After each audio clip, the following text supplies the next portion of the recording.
नमस्कार. मोरंबा मालिकेत आपण पाहत आहोत. फूड पॉयझनिंग झाल्यानंतर आजीला त्याचा खूप त्रास होत असतो.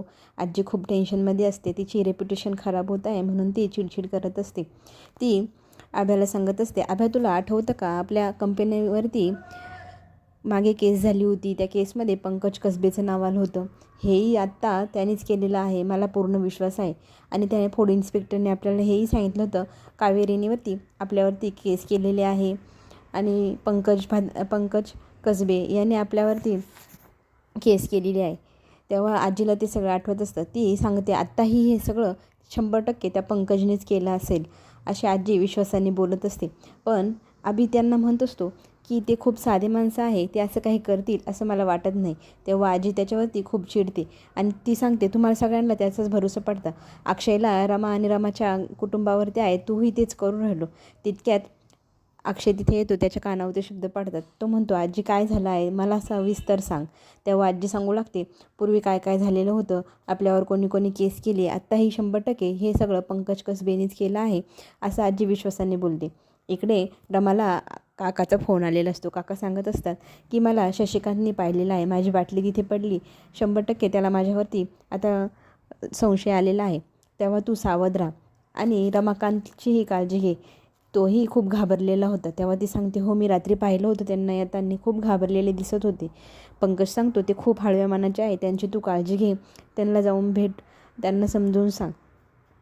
तेव्हा रमा सांगते, मी त्यांच्या रूममध्ये जाते, त्यांच्याशी बोलण्याचा प्रयत्न करते, तुम्हीही काळजी घ्या असं सांगत ती फोन ठेवते. आणि इकडे आजी विश्वास पटवून देत असते अक्षयला की पंकजनेच हे सगळं केलेलं आहे. मग तिला खूप त्रास व्हायला लागलेला असतो. तिच्या कंपनीचं काय होणार म्हणून ती टेन्शन घेते, रडत असते. मग अक्षय तिला समजवतो, आजी मी तुझ्यावर विश्वास ठेवतो का, असं नको करू. आभ्याही सांगू लागतो, आपल्या कंपनीवरती कावेरीने केस केली आणि हे सगळं कसबेनेच केलेलं असेल असं सगळं तो विश्वासात घेऊन सांगत असतो.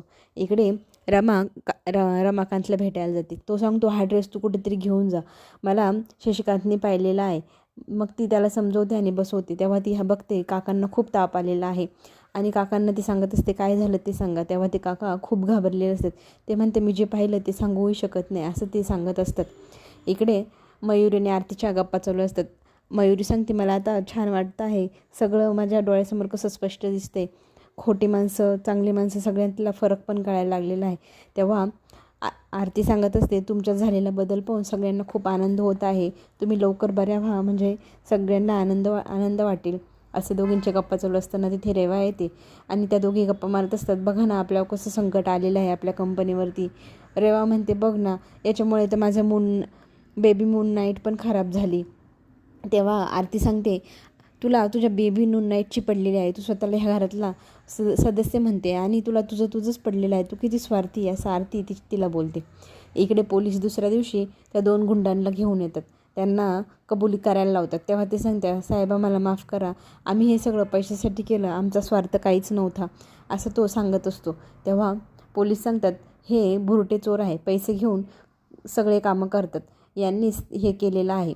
तेव्हा अक्षय त्यांच्यावरती खूप चिडतो, त्यांना मारायसाठी तो धावत असतो. सगळेजण त्याला थांबवतात आणि दादा पुन्हा त्या चोरांना विचारू लागतो, खरं सांगा तुम्हाला हे सगळं कोणी करायला सांगितलं होतं, तुमचा काय स्वार्थ. तेव्हा पोलीस सांगतात, त्यांना हे सगळं पंकज कसबे यांनी करायला लावलेलं होतं, याच्यात हे पैसे घेऊन काम करणारे माणसं यांचा काहीही दोष नाही. तेव्हा इकडे रमाकांत सांगणारच असतो की शशिकांतबरोबर एक बाई होती आणि ती कोण होती तिचं नाव सांगण्या अगोदरच खालून अक्षय खूप चिडलेला असतो. पंकज कसबेचं नाव त्याने ऐकल्यानंतर तो तिला खाली ये म्हणतो. मग घाईघाईने रमा तिथे पोचते. रमाला सांगतो अक्षय, तू तुझ्या काकांना फोन लाव, दे माझ्याकडे. तेव्हा ती म्हणते, नाही काय झालं, माझे काका असं कधी काही करणारच नाही 100%. तेव्हा तो सांगतो, माझ्या आणि माझ्या वडिलांचं जमत नाही, मी मान्य करतो, तसं तूही कबूल कर ना, तुझे काका दारू पिल्यानंतर काहीही करतात. तेव्हा रमा खूप चिडते. ती सांगते, माझ्या काकांना याच्यात कोणतरी अडकवत असेल, माझे काका हे करणं शक्यच नाही असं ती बोलत असतानाच इकडे शशिकांत आव्हानात असतो, जसं काही त्यांनी काही केलेलंच नाही. किती साळसूदपणे त्यांची गंमत बघत असतो. इकडे रामाच्या हातातून अक्षय मोबाईल हिसकावून घेतो. तू फोन करणार नाही तर दे मीच करतो असं सांगत तिच्या फोनवरनं तो फोन लावतो आणि अक्षय फोन लावत असताना तिकडनं फोन उचलला जातो. तो सांगतो, रमा काळजी घे, काही झालं आहे का, मग अक्षय चिडतो, तुमच्या मुलीला काही झालेलं नाही, काळजी करू नका. तेव्हा तो सांगतो, जावई मी तुम्हाला सगळं सविस्तर सांगेल, माझ्याकडे आत्ता पुरावे नाही. आणि शशिकांतही फोन घेऊन घेतो आणि लगेच पंकजला धमकावायला सुरुवात करतो. कोणाला कळतही नाही आणि धमकावूनही टाकतो.